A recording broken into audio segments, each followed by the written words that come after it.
ಅದು ಪ್ರಪಂಚದ ವ್ಯವಸ್ಥಿತ ನಗರ. ಮನುಷ್ಯನು ನಾಗರಿಕತೆಯೆಡೆಗೆ ಮುಖ ಮಾಡಿದ ಸಮಯ. ಸಿಂಧೂ ನಾಗರಿಕತೆಯ ಕೆಲವಷ್ಟು ವಿಚಾರಗಳನ್ನು ಇಂದಿನ ತರಗತಿಯಲ್ಲಿ ತಿಳಿದುಕೊಳ್ಳೋಣ. ಸಿಂಧೂ ನಾಗರಿಕತೆಯ ಕಾಲವನ್ನು ಕಂಚಿನ ಯುಗ ಎಂದು ಸಹ ಕರೆಯುತ್ತಾರೆ. ಈ ಸಂಸ್ಕೃತಿಯನ್ನು ಹರಪ್ಪ ಸಂಸ್ಕೃತಿ ಎಂದು ಸಹ ಕರೆಯುತ್ತಾರೆ. ಇಲ್ಲಿ ಮೊದಲು ಉತ್ಪನ್ನಗೊಂಡ ನಗರ ಹರಪ್ಪ ನಗರ. ಈ ನಾಗರಿಕತೆಯು ಸಿಂಧೂ ಕಣಿವೆಯಲ್ಲಿ ಪ್ರಾರಂಭಗೊಂಡಿದ್ದರಿಂದ ಸಿಂಧೂ ನಾಗರಿಕತೆ ಎಂದು ಸಹ ಹೇಳುತ್ತಾರೆ. ಮತ್ತು ಈ ಕಣಿವೆಯಲ್ಲಿದ್ದ ನೀರಿನ ಸೌಕರ್ಯ, ವಾಯುಗುಣ, ಫಲವತ್ತಾದ ಭೂಮಿಯನ್ನು ಇಲ್ಲಿ ನಾಗರಿಕತೆ ಪ್ರಾರಂಭಗೊಂಡಿದೆ. ಮತ್ತು ಸಿಂಧೂ ನಾಗರಿಕತೆಯ ಸಮಕಾಲೀನ ನಾಗರಿಕತೆಗಳು ಎಂದರೆ ಈಜಿಪ್ಟ್, ಮೆಸೊಪೊಟೇಮಿಯಾ, ಚೀನಾ, ರುಮೇನಿಯನ್ ನಾಗರಿಕತೆಗಳು. ಸಿಂಧೂ ನಾಗರಿಕತೆಯು ಭಾರತದ ಮೊಟ್ಟಮೊದಲ ಹಾಗೂ ಪುರಾತನ ನಾಗರಿಕತೆಯಾಗಿದೆ. ಸಿಂಧೂ ನಾಗರಿಕತೆಯ ಮೊದಲ ಆಧಾರಗಳು ಎಂದರೆ ಹರಪ್ಪದಲ್ಲಿ 1856ರಲ್ಲಿ ಸಿಂಧ್ ಎಂಬ ಪ್ರದೇಶದಲ್ಲಿ ರೈಲ್ವೆ ಮಾರ್ಗ ಹಾಕುವಾಗ ಇಲ್ಲಿ ಮುದ್ರೆಗಳು ಮತ್ತು ಸುಟ್ಟ ಇಟ್ಟಿಗೆಗಳು ಪತ್ತೆಯಾಗಿವೆ. ಸಿಂಧೂ ನಾಗರಿಕತೆಯನ್ನು ಹರಪ್ಪ ನಾಗರಿಕತೆ ಎಂದು ಸಹ ಕರೆಯುತ್ತಾರೆ. ಹರಪ್ಪದಲ್ಲಿ ಸಿಂಧೂ ನಾಗರಿಕತೆಯನ್ನು ಪತ್ತೆಹಚ್ಚಿದವರು ಭಾರತದ ಪುರಾತತ್ವ ವಿಜ್ಞಾನಿ ದಯಾರಾಮ್ ಸಾಹ್ನಿ. ಇದನ್ನು ಅವರು 1920ರಲ್ಲಿ ಪತ್ತೆ ಹಚ್ತಾರೆ.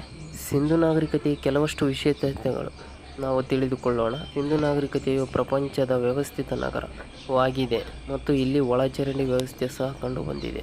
ಇಲ್ಲಿನ ಜನರು ವೃಕ್ಷ ಆರಾಧನೆ ಮಾಡ್ತಾ ಇದ್ರು, ಅಂದರೆ ಅರಳಿ ಮರಕ್ಕೆ ಪೂಜೆ ಮಾಡ್ತಾ ಇದ್ರು ಮತ್ತು ಗಾಳಿಯನ್ನು ಸಹ ಪೂಜೆ ಮಾಡ್ತಾ ಇದ್ರು. ಪ್ರಕೃತಿ ಆರಾಧಕರಾಗಿದ್ದರು. ಪಶುಪತಿ ಮಹಾದೇವನ ಸಹ ಆರಾಧನೆ ಮಾಡ್ತಾ ಇದ್ರು ಹಾಗೂ ಹೊರದೇಶಗಳಾದ ಇರಾನ್, ಮೆಸೊಪೊಟೇಮಿಯಾ, ಇರಾಕ್ ದೇಶಗಳಲ್ಲಿ ವ್ಯಾಪಾರವನ್ನು ನಡೆಸ್ತಾ ಇದ್ರು.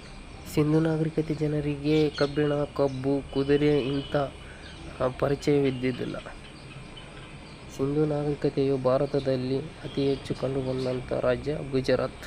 ಸಿಂಧೂ ನಾಗರಿಕತೆಯ ಪ್ರಮುಖ ಕೇಂದ್ರಗಳು ಹರಪ್ಪ, ಮೊಹೆಂಜೊ ಚುನೋದರ್, ಲೂಥಲ್, ಹಲಂಗಿ, ರೂಪಲ್, ರಂಗಪುರ್, ಬನ್ವಾಲಿ, ದೂದ್ಬೀರ್, ಅಂಬ್ರಿ. ಸಿಂಧೂ ನಾಗರಿಕತೆಯು ಜಗತ್ಪ್ರಸಿದ್ಧವಾಗಲು ಪತ್ರಿಕೆ ಎಂದರೆ ಇಲ್ಯುಸ್ಟ್ರೇಟೆಡ್ ಪತ್ರಿಕೆ. ಇದು ಒಂದು ಲಂಡನ್ ಪತ್ರಿಕೆಯಾಗಿದೆ. ಸಿಂಧೂ ಜನರಿಗೆ ಪ್ರಮುಖವಾಗಿ ತಿಳಿದಿದ್ದ ಆಟಗಳೆಂದರೆ ಚದುರಂಗ ಮತ್ತು ಪಗಡೆ ಆಟಗಳು. ಇಲ್ಲಿನ ಜನ ಒಡವೆ ಅಥವಾ ಆಭರಣ ತಯಾರಿಕೆಯಲ್ಲಿ ಚಿನ್ನ, ಬೆಳ್ಳಿ, ತಾಮ್ರ ಹಾಗೂ ಕಂಚುಗಳನ್ನು ಬಳಸ್ತಾ ಇದ್ದರು. ಸಿಂಧೂ ಜನರಿಗೆ ಆನೆ, ಹುಲಿ, ಗೆಂಡಾಮೃಗ ಪರಿಚಯವಿತ್ತು. ಸಿಂಧೂ ಜನರು ಪ್ರಮುಖವಾಗಿ ದನ, ಎಮ್ಮೆ, ಆಡು, ಕುರಿ, ಕತ್ತೆ, ಮೇಕೆ, ನಾಯಿ, ನವಿಲುಗಳನ್ನು ಸಾಕ್ತಾ ಇದ್ದರು. ಸಿಂಧೂ ಜನರಿಗೆ ಅತ್ಯಂತ ಪ್ರಿಯವಾದ ಪ್ರಾಣಿ ಎಂದರೆ ದುಬ್ಬದ ಗೂಳಿ. ಇದಿಷ್ಟು ಸಿಂಧೂ ನಾಗರಿಕತೆಯ ಮಾಹಿತಿ. ಓಕೆ, ಥ್ಯಾಂಕ್ ಯು ವಿದ್ಯಾರ್ಥಿಗಳು.